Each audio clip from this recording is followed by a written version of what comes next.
कुणा कळला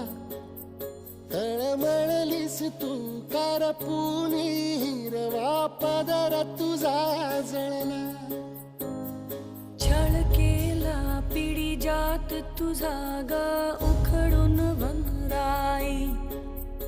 अपराध किती झाले पण आता शरण तू